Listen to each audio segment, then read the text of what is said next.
우리 인생을 살아가다 보면 참으로 후회한 일들이 매일매일 너무나 많이 있습니다.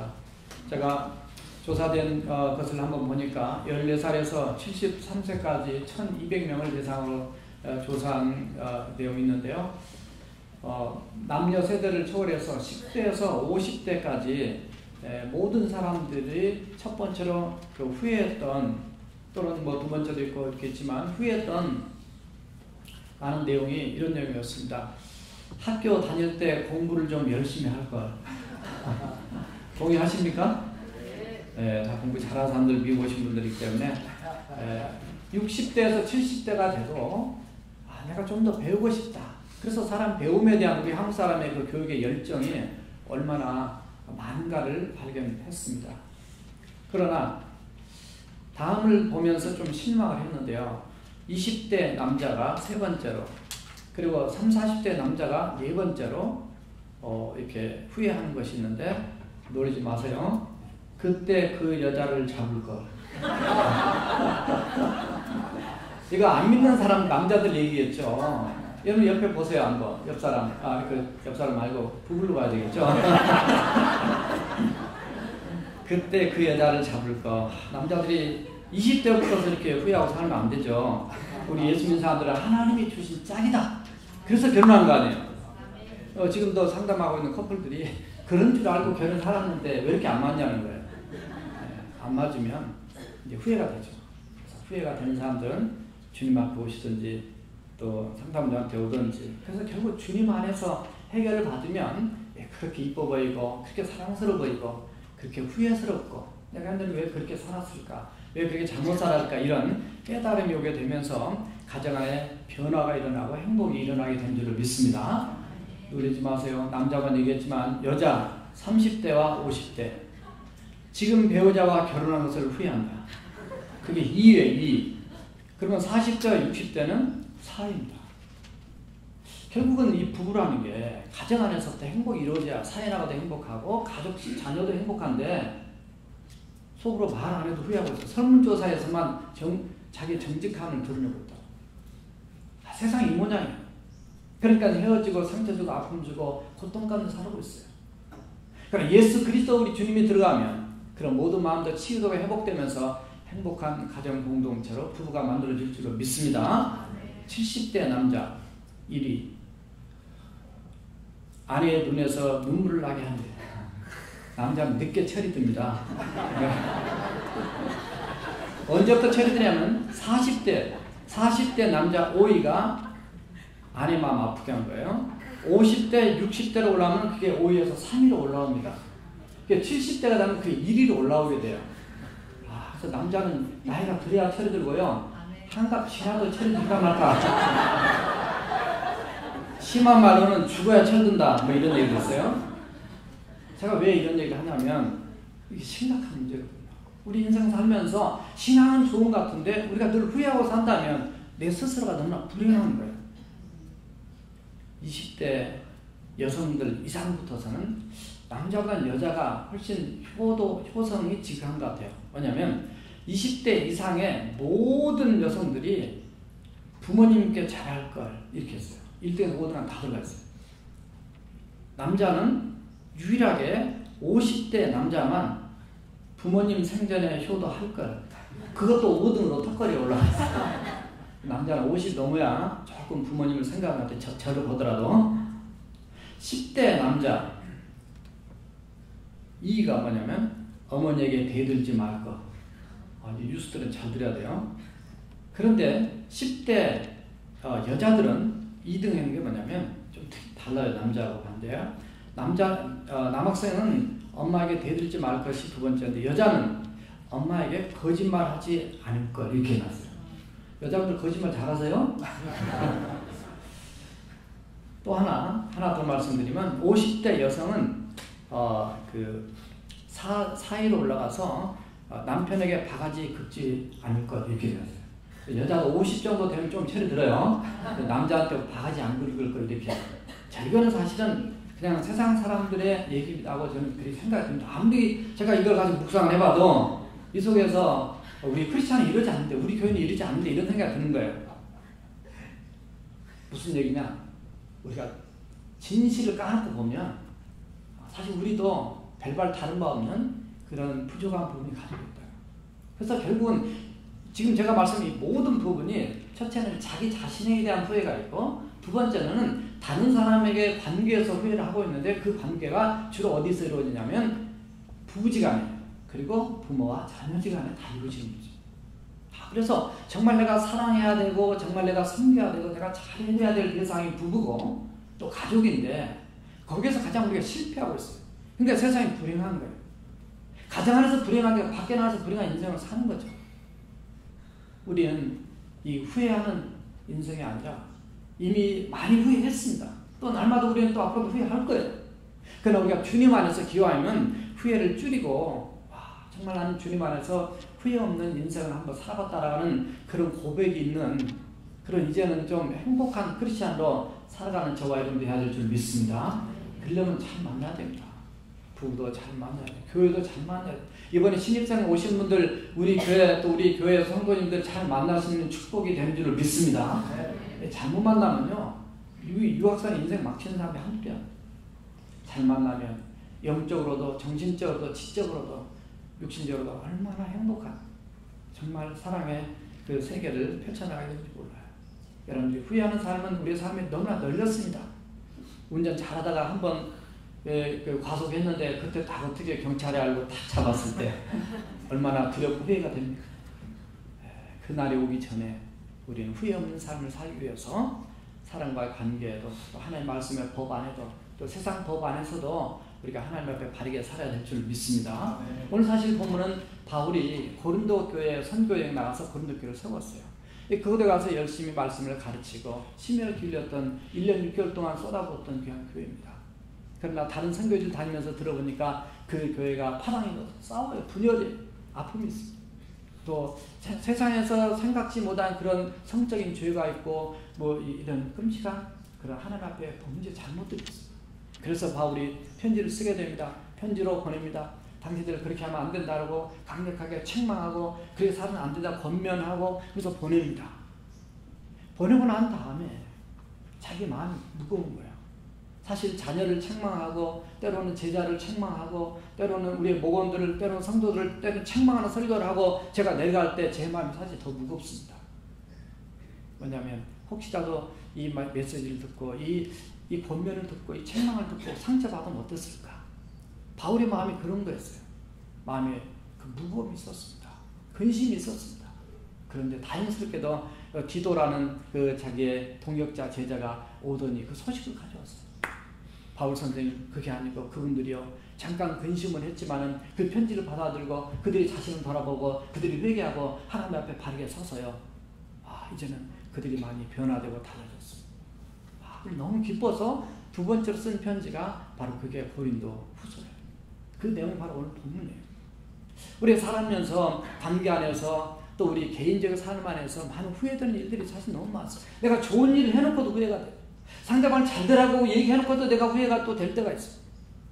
내가 잘못해서 하는 후회는 당연한 후회죠. 당연히 후회해야 돼요.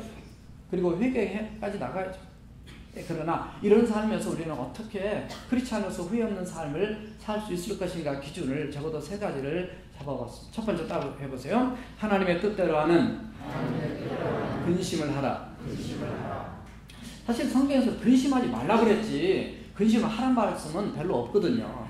근데 왜 오늘 말씀에 보면 근심을 하라고 얘기하냐면 사람들이 근심을 하지 말아야 될 것은 근심을 하고 그리고 근심을 해야 될 근심을 하지 말아야 될 것은 근심을 하고 근심을 해야 될 것은 뭐가 안 맞아요? 다시 하겠습니다. 근심을 하지 말아야 될 것은 근심을 하고 그게 이제 세상 근심입니다. 그러나 근심을 하지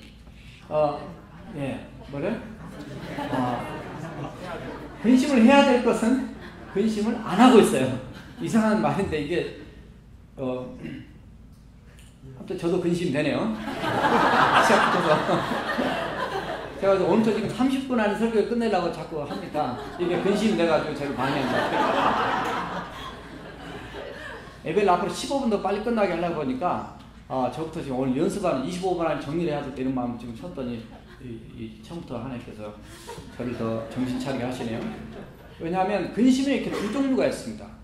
왜냐하면 오늘 말씀에 보면 세상 근심하고 있고 세상 근심과 또 하나님의 뜻대로 하는 근심이 두 종류가 되게.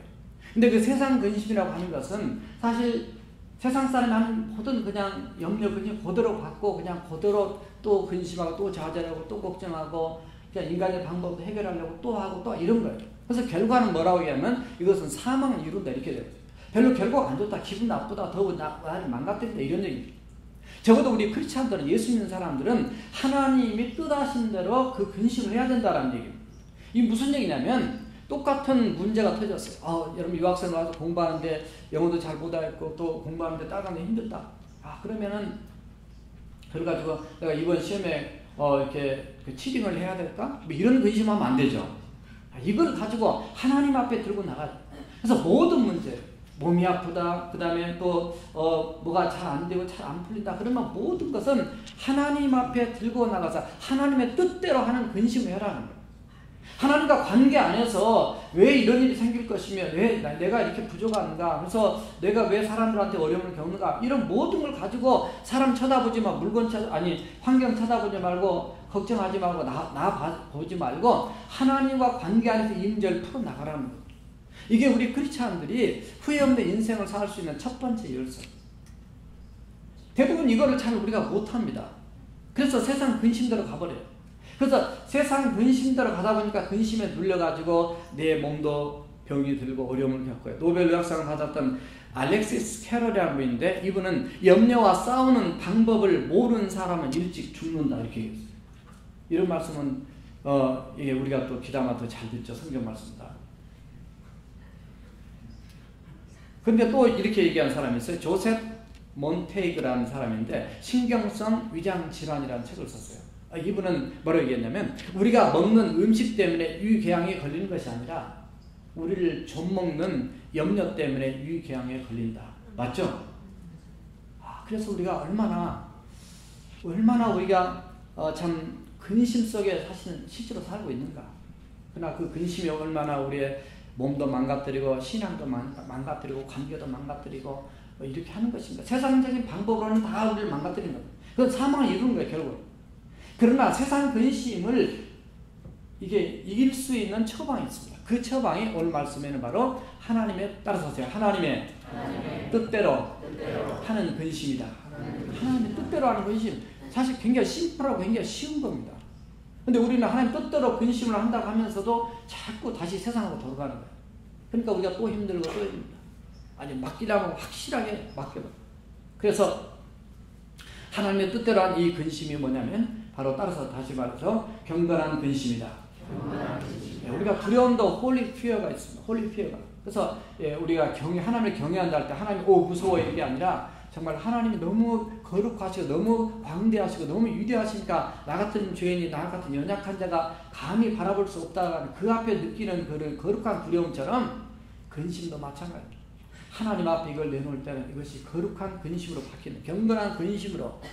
그렇게 되면 그 근심의 문제를 주님 앞에 내려놓을 때 그렇지 않으면 나는 실패하고 좌절하고 절망하고 이게 할 텐데 하나님께서 내 마음을 터치해 줌을 통해서 먼저 내 마음의 변화가 일어나고 성숙이 일어나고 내가 깨닫게 되고 회개가 일어나고 달라지게 되면서 정말 나도 모르게 내가 성장하고 성숙하게 되는 거야.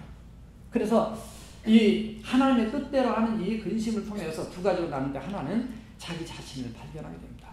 내가 믿음이 이 정도밖에 안 됐을까? 내가 교회 집 사고 내가 교회 직분 가고 있는데 내가 정말 내 인격이 이 정도밖에 안 되나? 내가 정말 하나님 앞에 똑바로 살려고 힘썼는데 내 뿌리가 이 정도밖에 안 되나? 이런 생각. 내가 이 정도 절제 못했을까? 내가 이 정도 인내 못했을까? 내가 이 정도 가지고 용서를 못했을까? 내가 정말 더 품지 못했나? 더 사랑하지 못했나? 이게 전부 다 어디서 나오냐면 하나님과 관계 안에서 하나님의 뜻대로 하는 근심에서 바로 내가 발견됨을 통하여서 결국은 이렇게 한 번만 깨닫고 나도요, 이게 훨씬 더 우리의 삶에서 후회하지 않고 실패하지 않는 인생으로 하나님께서 우리를 바꿔주시는 축복을 체험하게 되는 줄 믿습니다. 우리는 잘 살기 위해서 많이 노력하지만 하나님은 우리가 잘 살기보다는 따로 사세요. 바르게 살기를 원하십니다. 바르게 살기. 우리는 무거운 십자가, 근심, 걱정 다 내려놓기를 원하지만 우리가 때로 주님을 따라가기 위해서는 주님이 그러셨잖아요. 내가 너의 죄에 대한 십자가를 짊어주지만 네가 마땅히 감당해야 될 그 길에 있어서 네가 너 자신을 부인하고 네가 짊어지고 너의 십자가를 짊어지고 나를 쫓아오는 그 길은 네가 해야 된다고. 근데 불평을 하면 안 되고 이 길에 걸어가면 내가 죽지 않으니까 불평하는 거예요. 내가 죽고 나를 부인하고 주님이 내게 감당해야 될 이거 십자가, 이거 은혜입니다.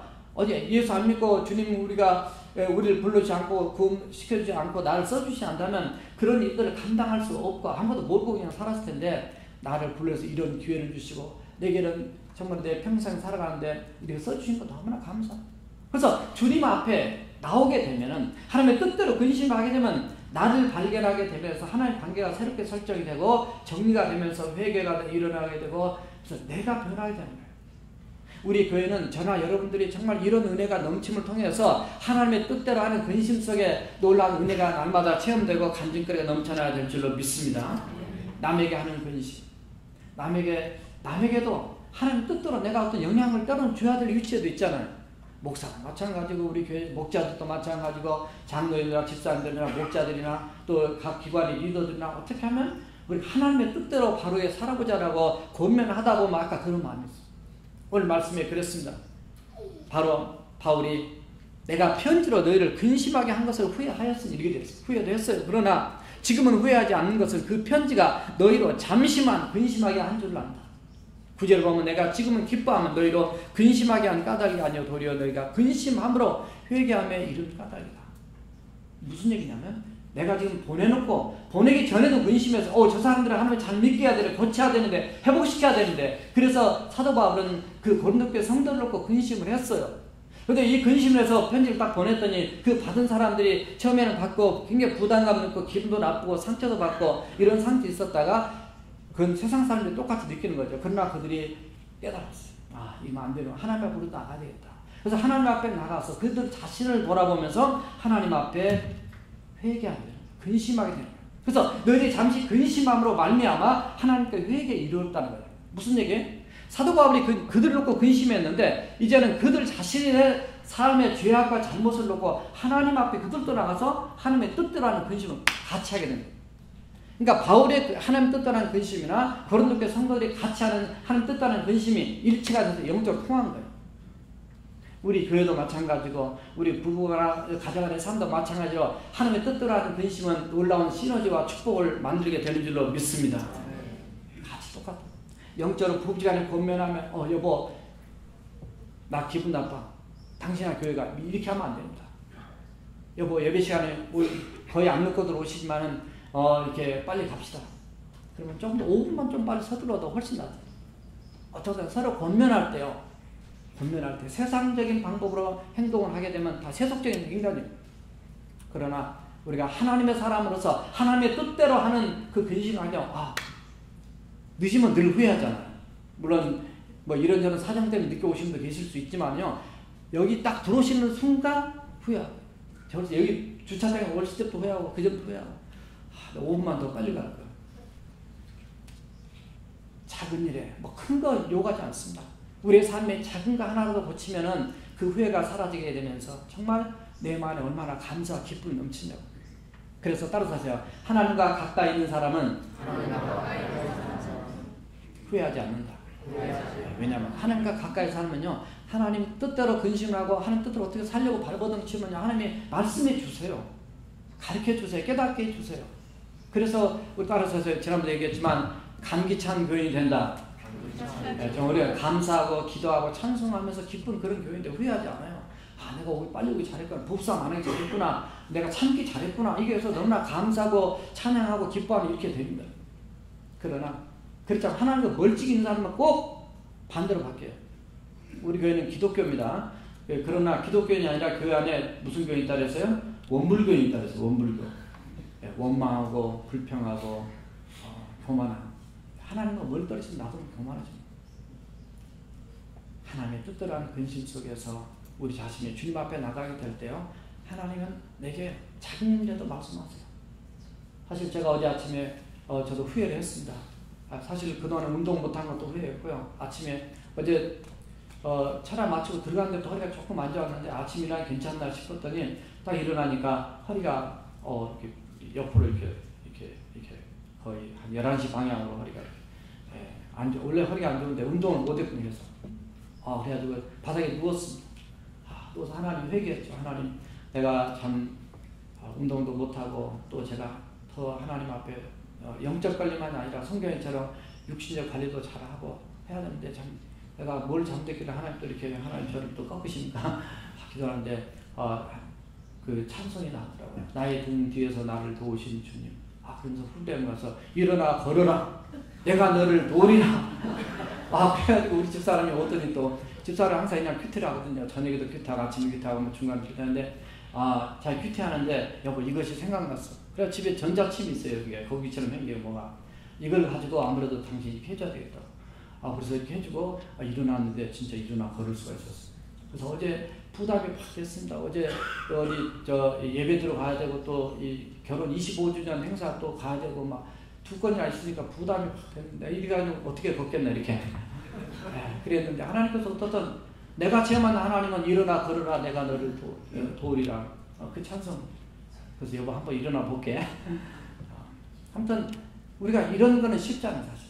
바로 여러분이 지금 끌어안던 엄청난 무거운 많은 것들은 해결되지 않은 많은 것들이 있습니다. 그러나 큰 것부터 해결받으려고 하지 마시고 작은 것부터 하나님 역사하는 걸 체험하면서 승리하는 저와 여러분들이 되어야 될 줄 믿습니다. 자, 두 번째 따라합시다. 아무 일이든지 부끄럽지 않게 살라. 그럼 우리의 삶 자체가 돌아보면 공부든지 사업이든지 직장에서든지 가정에서든지 사람과의 관계에서든지 자신과의 관계든지 하나님 앞에 그래서 첫 번째가 중요한 거예요. 하나님 뜻대로 하는 근심, 하나님과 관계에서 먼저 설정이 되면요. 두 번째로 아무 일에도 부끄럽지 않게 살게 되는 삶으로 더 나아가게 됩니다. 왜냐하면 사도 바울이 자기가 예수님 만나기 전에 다 부끄럽게 살았거든요. 자기가 의롭고 자기가 옳다고 해서 예수님을 잡아 죽이는데 앞장서 그렇게 살았어요.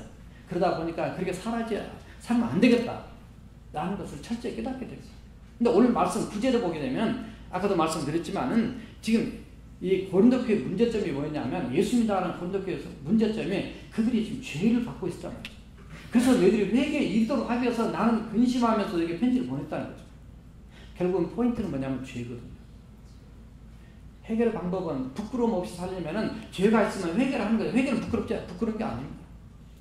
죄가 있는 게 부끄러운 거죠. 회개는 부끄러운 게 아니에요. 하나님 앞에 회개하고 그리고 회개는 열매가 뭐예요? 똑같은 죄를 범하지 않고 내가 그렇게 살지 않고 하나님 뜻대로 내가 살아야 된다. 그래서 사도 바울은 빌립보서 1장 21절에서 그랬어요. 내가 아무에게도 무슨 일 하든지 다른 사람에게 부끄럽지 아니하고 오히려 담대하게 내가 살든지 죽든지 내 몸에서 예수 그리스도 그분이 존귀하게 되기를 원한다고 했어요. 왜냐하면 그 마음 안에 예수 그리스도가 존귀하게 되기를 들어있기 때문에 첫 번째 그게 바로 영적인 근심이고 하나님 뜻대로 하는 근심 그거 우선순위가 먼저 돼 있었기 때문에 그런 그 삶 안에 바로 그 부분을 지금 고백하고 있습니다. 바울은 사도행전도 보면 늘 그런 얘기 많이 했어요. 내가 너희들 앞에서 어떻게 행동을 했는지 너희들이 알지 않느냐. 난 떳떳하다는 거죠. 그래서 오늘 고린도후서 7장 1절에서 오늘 앞부분 그 7절까지 내용을 한번 집에 가서 보세요. 보면은 거기에 내가 어떻게 너희들 앞에 살았는지, 내가 언제 뭐 물건을 훔쳤느냐, 내가 뭐 너희들에게 불의를 행했느냐, 해롭게 했느냐, 속였느냐, 그런 2절에 그렇지 않았다. 그래서 7절 1절에도 보면은 그랬어요. 두려움 가운데 거룩함을 온전히 이루어 육과 영의 온갖 더러운 것에서 너희 자신을 깨끗하게 하라. 결국 우리 크리스찬이 무너지는 것이 딱 뭔지 아세요? 예수 믿고 구원받고 하나님의 자녀가 되었지만 우리의 삶이 깨끗하지 못하다면 무너지는 거예요. 처녀 총각 때 내 마음대로 살다가 결혼하면서 뒤에 들통나가지고 문제 생기는 케이스가 얼마나. 우리는 사람이 앞에 문제가 아닙니다. 우리 하나님 앞에 섰을 때에 우리가 부끄럽지 않는 인생으로 우리가 하나님 앞에 깨끗이 거룩하게 정결하게 살아야 될 줄로 믿습니다. 아까 제가 말씀했어요. 김경수 성도님입니다. 김은설 자매 아버지인데요. 그 아버지 이제 60 중반도 아직 채 안 됐어요. 저희 교회 예전에 조금 나오셨습니다. 계속 나오시라고 그랬는데 또 혼자 처지고 뭐 이래저래 뭐 핑계 있어서 이제 못 나오셨죠. 사실. 딸한테 콜럼버스에서 가는 이메일 들어와서 제가 연락을 해서 이제 찾아가 뵙고 다시 복음을 전하고 예수님 영접시키고 정말 하나님 앞에 죄를 회개하고 하나님 앞에 후회 없이 다시 한번 쓰시더라고요. 그래서 찬송을 가르쳐드리고 하나님의 말씀으로 또 이렇게 안내해드리고 그래도 우시더라고요. 딸도 울고. 딸이 이제 고등학교 막 졸업했어. 얼마나 불쌍합니까? 목사님 의사한테 물어보니까요, 저 2주밖에 못 산대요. 충격이죠. 7월 초에 몸이 좀 이상한 증상을 느꼈는데 지난주에 복수가 2번 차서 응급실에 실려가고 얼마나 인생이 허무하냐. 이렇게 살다 끝난 인생도 허무하지만 이렇게 살다가 예수 안 믿고 대충 믿고 천국 갈 줄 아는데 천국도 못 가고 내가 지옥 갈 수 있으면 얼마나 껄껄껄하고 후회하고 인생 비참하냐. 사는 것도 비참한데 인생 끝나고 천국도 못 가고 지옥 갈 수 있으면 우리 인생 얼마나 비참하냐. 우리가 예수 믿는 거 후회되는 일이 아니고 예수 믿는 거 너무나 축복된 일로 믿습니다. 예수 믿는 거 절대 부끄러운 일이 아닙니다. 내가 죄 짓는 것이 부끄러운 거고 외가지 못한 게 부끄러운 거고 내가 가족 간에서 내가 서로 간에 사랑하고 용서하지 못하고 용납하지 못한 게 부끄러운 것이지 하나님의 뜻대로 살지 못한 거 부끄러운 것이지 예수 믿는 거 떳떳하고 너무나 감사하고 자랑스러운 것인 줄로 믿습니다. 정말 저와 여러분들이 살아갈 때 후회하지 않는 인생을 삽니다. 죽을 때 후회하는 25가지라는 책이 있어요. 거기 호스피스를 정리를 했던 일본 사람이 쓴 책인데요. 죽음 앞에 1000명의 말기암 환자들이 남긴 그 내용들입니다. 25가지 몇 가지만 읽어드릴게요. 첫 번째가 사랑하는 사람에게 고맙다는 말을 많이 했더라면, 여러분 부부지간도 많이 하세요. 두 번째, 진짜 하고 싶은 일을 했더라면. 세 번째, 조금만 더 겸손했더라면. 네 번째, 친절을 베풀었더라면. 다섯 번째, 나쁜 짓을 하지 않았더라면. 여섯 번째, 꿈을 꾸고 그 꿈을 이루려고 노력했더라면. 일곱 번째, 감정에 휘둘리지 않았더라면. 열 번째, 죽도록 일만 하지 않았더라면. 18번째, 내 장례식을 생각했더라면. 20번째, 삶과 죽음의 의미를 진지하게 생각했더라면. 12번째, 건강을 소중하게 여겼더라면. 22번째, 좀 더 일찍 담배를 끊었더라면. 이외에도 많습니다. 우리는 죽음 앞에 가서 뒤에 후회하면 이미 인생 끝납니다. 세 번째 따라합시다. 주께서 주신 사명에 최선을 다하라. 오늘 사도 바울이 오늘 편지 쓴 내용에서요. 바울은 영혼을 사랑하는 마음으로 최선을 다한 겁니다. 지금 나는 내가 편지를 보내놓고 너희를 근심시키고 나도 부담이 되고 한 이거 자체가 최선의 지금 삶을 살고 있는 거예요. 우리의 삶은요. 영혼을 구원하고 영혼을 진정한 크리스찬으로 만드는 데 있어서 우리의 삶에 초점이 있습니다. 우리 학생들이 공부하러 내 전공을 살려서 내가 앞으로 교수가 되고 또 뭐 직장 갖고 뭐가 되고 다 꿈들이 있을 겁니다. 그거는 그냥 이 땅 살아가면 다 놓고 가야 될 겁니다. 그러나 그 하나의 목적이 뭐냐? 그 하나님의 비전과 사명을 이루는 데 있어서 내가 놓지 말아야 할 게 있습니다. 나는 공부 열심히 해야 되니까 그냥 교회 좀 멀리하고 신앙 멀리하고 이게 아니죠. 신앙은 우선입니다. 우리 인생 언제 왔다 언제 갈지 우리 인생은 아무것도 모르는 거예요. 하나님이 나를 유학 보내준 건 이걸 통해서 하나님의 영광관에 쓰고자 하는 하나님의 계획이 있다는 사실을 알고 언제나 하나님의 뜻대로 하는 근심 속에서 이건 거룩한 근심이었어요. 아무 일에는 부끄럽지 않게 살면서 주께서 내게 주신 사명을 감당하도록 공부하게 한 겁니다. 주께서 나에게 주신 사명을 감당하도록 사업하게 한 거, 직장 다니게 한 거예요. 그건 다 부수적인 일입니다. 하나님과 나의 관계에서 하는 나를 무엇이 원하시는가? 그의 삶 안에서 내가 최선을 다해 게으르지 말고 부지런하게 정직하게 바르게 사는 것 자체가 하나님이 기뻐하는 삶이에요. 그게 될 때에 하나님이 나를 축복하여 쓰신 거예요. 그러면 나를 세우고 남을 세우는 이런 삶. 특별히 남을 세우는 이 최선의 삶이 그냥 멀리서 찾지 마세요. 새로운 데 많이 오면 우리 교회는 특별히 인사를 많이 하십시오. 정말. 또 봐도 또 인사하고 또 봐도 또 인사하고 이름을 또 잃어버리면 또 물어보고 그래서 자꾸 이름을 모르겠는데 하지 마시고 만나면 또 이름 물어보세요. 어떤 자매는 제가 이름 2번째 물어봤더니 교회를 바꿔버렸어요. 상처가 됐어요. 아니 처음 왔는데 내가 한 번 만나서 이름 물었는데 주일날 만나서 금요일날 만나고 그래가지고 만나서 이름을 들었는데 생각이 안 나서 2번째 물어봤더니 목사님이 자기 이름도 몰랐다고 바꿨어요. 괜찮아요. 가도 괜찮아요. 마음을 넓혀야 돼요. 내가 이름을 알고자 원하는 건 더 관심이 있어서 어떻게 하면 다 잘해주려고 하는 것이지, 내가 그냥 이름도 모르고 막 제 머리가 안 가는 건 없지 않았어요. 나를 좀 봐주세요. 근데 이름을 100번 물어봐도 여러분들이 우리 목사님이 나보다는 나이가 들어서 좀 기억력이 떨어지는 거야, 이렇게 생각하면 돼요. 뭐 그렇게 중요합니까? 목숨 걸리래요 그게. 우리는 하나님 주신 사명이 어떻게 하면 좀 잘해드릴까, 그런 마음으로. 여러분 저거 아시잖아요. 부정은 많지만 근데 여러분들 잘해드리려고 해요. 바울은 그렇게 했어요. 어떻게 하면 잘하려고. 그래서 오늘 11절에 그렇게 말합니다. 돌아 하나님의 뜻대로 하게 된 이 근심이 너희로 얼마나 간절하게 하며, 하나님의 은혜를 간절히 사모하는 얘기합니다. 얼마나 변증하게 하며, 이건 너희들 하나님 앞에 고백하고 다 해놓고 하나님의 그 뜻대로 살려고 하는 그런 마음을 너희들 바꾸는 거야. 얼마나 분하게, 내가 왜 그렇게 살았을까? 얼마나 두렵게 하며, 얼마나 그 위대하신 하나님 앞에 홀리 피어를 얘기합니다.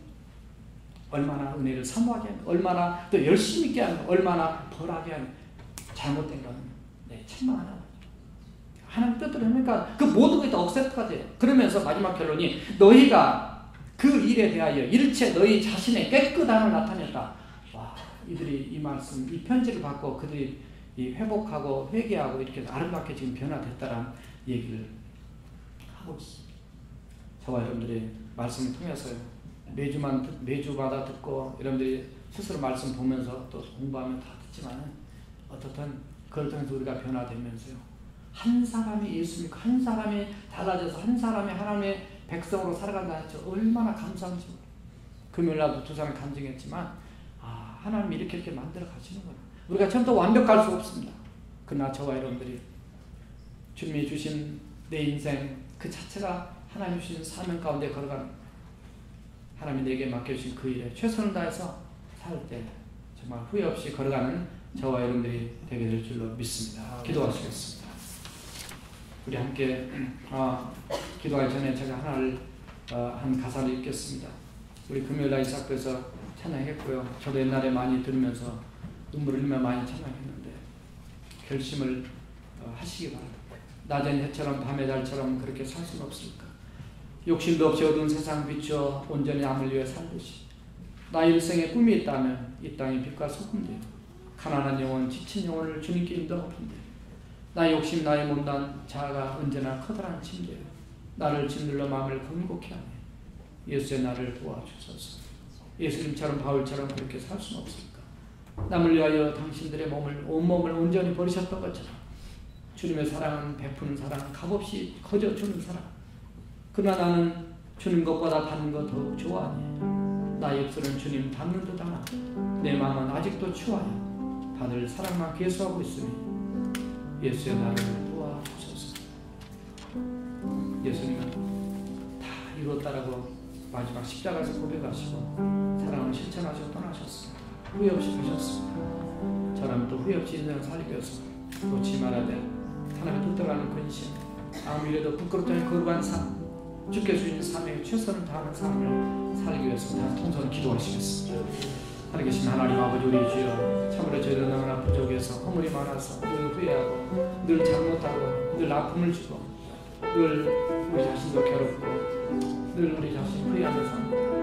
하나님, 오늘 다시 한번 하나님의 거룩한 백성이고 우리가 어떻게 살 것인지 정말 하나님의 뜻대로 하는 근심 속에서는 모든 문제가 해결된다는 사실을 기억하고, 아버지, 그것이 내 허물이든 남의 허물이든 정말 주님 앞에 나가서 사도 바울처럼 울게 하시고 사도 바울처럼 권면하게 하시고 예수님처럼 대신 십자가에 죽게 하시고 예수님처럼 마지막 하는 그 길에도 사랑하며 가게 하시고 바울처럼 부끄러운 인생을 살았지만 예수 믿고 주님 만난 다음에 부끄럽지 않게 살려고 힘썼던 것처럼 우리도 우리의 살게 하소서.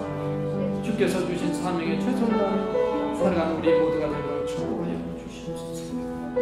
아버지 하나님, 감사합니다. 바울처럼, 아니 예수님처럼 후회 없이 살아가는 우리 모두가 되도록 축복하여 주시옵소서. 살아계신 예수님의 이름으로 기도합니다. 찬송.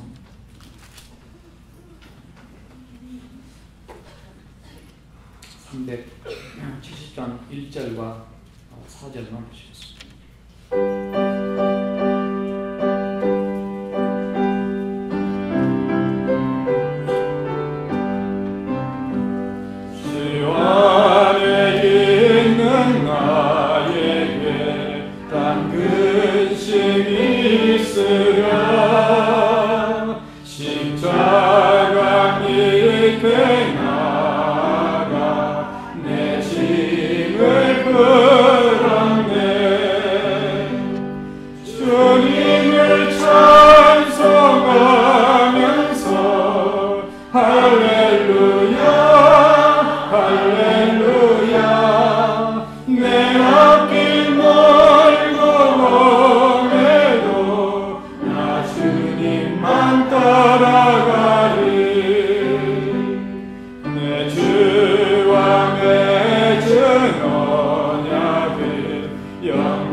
후회 없는 인생을 삽시다. 다시 한번 역사를 합수합니다. 하나님의 뜻대로 근심합시다.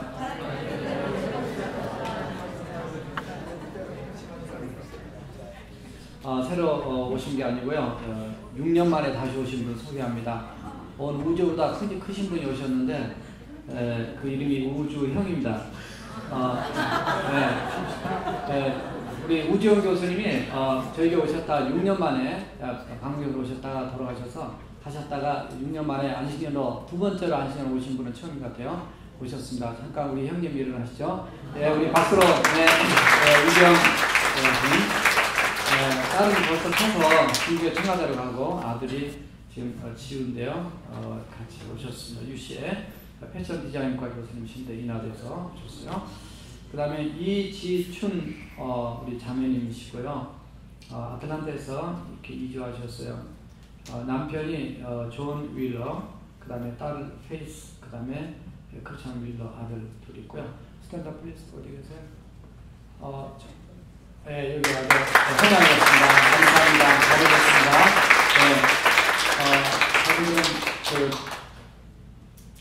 제가 잘 기억이 안 나는데 어떤 중국에서 선교하신 분의 사모님이 저를 잘한다고 해가지고 저희 교회를 가라앉아서 아틀란타 오셨답니다. 근데 그 사모님의 이름을 모르겠어요.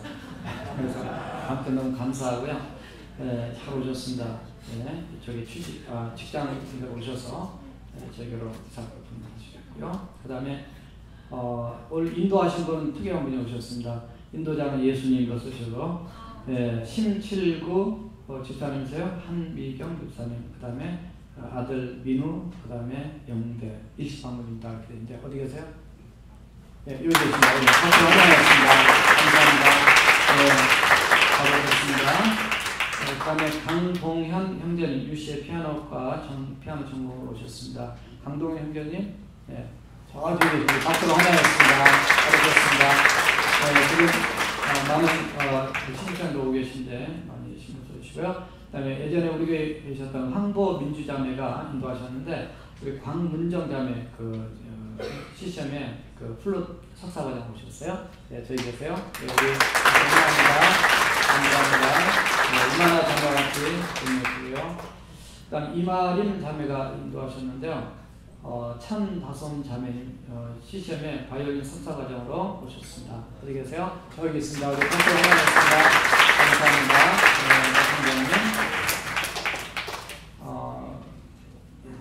저기 그 전에 지난주에 권다솜 자매님 오셨는데 이름이 똑같은 분이 두 분 계세요. 그래서 1부 예배 때 EM 예배 때 두 분이 참석을 했는데 람 목사님이 헷갈리셨어요. 다솜하고 천 하니까 비슷하잖아요. 그래서 근데 아무튼 여러분 또 걱정하지 마시고 한혜원 자매 인도하셨는데 박형광 형제님 UC의 ELS 과정 학생입니다. 박수로 인도하겠습니다. 감사합니다. 잘해주셨어요. 청결한 집사를 인도하셨는데요. 정예슬 자매님 UC의 ELS 과정을 오셨고요. 다음 학기에 첼로 학부로 입학할 예정입니다. 어디 계세요? 여기요. 어디 갈게요. 감사합니다. 김수미 자매님 지금 OU에서 석사 마치고 아틀란타로 이사가는 과정에 저에게 이렇게 들으셨어요. 신민자매, 우리 박수 환영했습니다. 우리가 2000년도에 등록을 했던 20살 학생이었는데, 그래서 아주 우리게 고참세요. 그 다음에 김우석 집사님, 김주환, 잠깐 일어서세요. 한 달에 한 번씩 오시니까 파송 안 하겠습니다. 김우석 집사님, 저희 우리 행사부장 하시고 열심히 섬기셨던 우리 김우석 집사님이 아이다호의 교수로 아이오와 미안합니다. 같이 하는 거예요, 같이. 그래야 재미가 혼자만 하면 재미없어요. 어차피 우리가 재미교포는 말 안 써도 알죠. 우리 김석 집사님 잘 다녀오시도록 한 달에 한 번씩 볼 거예요. 박수 한번 우리 김선내 집사님, 권선내 집사님이랑 가족은 알렉산더 남아 있고요. 그 다음에 김주환 우리 형부님 지금 학교 교수님이신데 한국으로 돌아가시고 아마 다음에 오실 때 가족이 남아 있으니까 오실 때 그때 이제 파송을 하도록 할 겁니다. 잘 다녀오시도록 박수하겠습니다. 그 다음에 이계상 집사님, 우리 교회 1900 몇 년 때 오셨어요. 거의 1000년 전에 오신 분인데, 그때 오셔서 예수 믿고 우리 유학생 회장하시고, 그리고 이제 안식년도 내년도 안식년인데 가족이 미리 오셨다가 이번 주 토요일 날 한국으로 돌아가시고, 2주 뒤에 다시 오시고, 그 다음 또 가셨다가 이제 내년에는 이제 안식년으로 1년 더 이렇게 오시게 됩니다. 우리 박수로.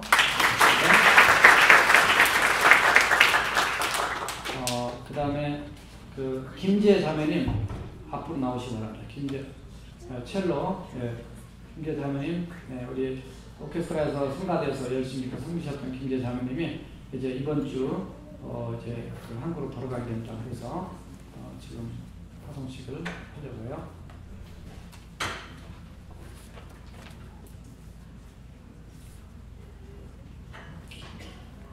안녕하세요. 김지라고 하고요.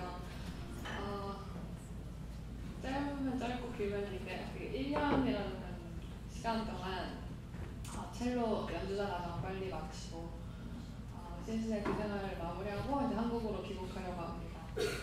만남의 축복으로 이렇게 다니엘부랑 능력교회를 만나게 돼서 너무 감사했고 돌아가서도 기억하고 기도하겠습니다. 또 이제 앞으로 나가서 이제 해야 할 일도 많고 직장도 잡아야 하고 하는데 저도 기억해 주시고 기도 부탁드립니다. 감사합니다. 감사합니다. 다 일어나셨어요? 축복하는 마음으로 기도 제보 드리겠죠? 하시고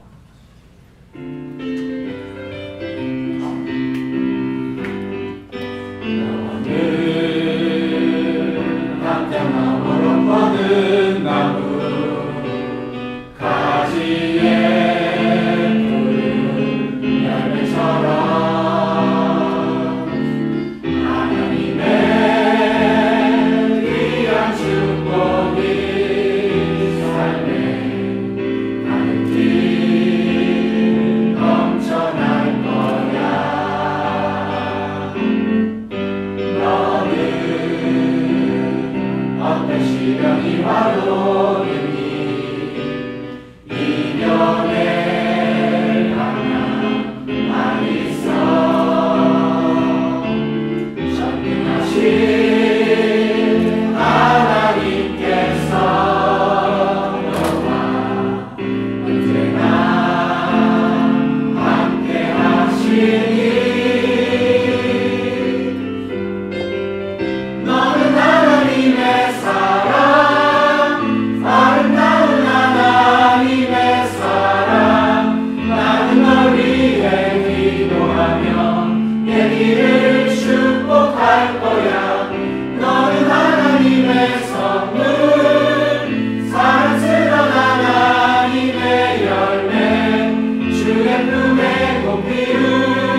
첼로 전공인데 가는 길에 축복해 주시고 또 취업도 또 앞으로 결혼의 배우자도 하나님 축복해 달라고 함께 통서를 기도하시겠습니다. 하나님 여호와 우리 하나님 감사합니다. 주께서 그런 딸을 받으시옵소서. 이곳에 와서 1년간 열심히 하나님 잘 섬겼습니다. 축복의 딸입니다. 하나님을 사랑하는 딸입니다. 후회 없는 인생을 살아갈 수 있도록 주께서 오늘도 귀한 딸을 강하게 붙잡아 주시옵소서.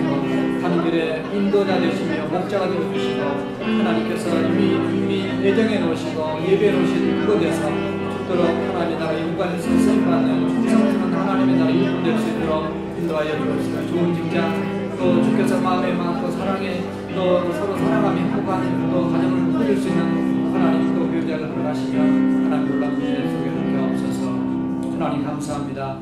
참으로 뜨거운 말씀에서 나와 같은 인생길에 이곳에 와서 후회 없이 열심히 하나님 일에 헌신하고 봉사한 귀한 딸 우리 김대자매를 축복하여 주옵소서. 이제 또 한국으로 돌아가지만 그곳에도 늘 하나님과 동행하게 하시고 하나님과 함께 살 때 하나님의 뜻대로 하는 근심 속에 늘 승리하며 살아가면서 직장이든 또 배우자든 앞날의 모든 기도 제목 가운데 풍성한 주의 은혜가 넘쳐나서 하나님께 멋지게 쓰임받는 인생길을 걸어갈 수 있도록 역사하여 주시옵소서.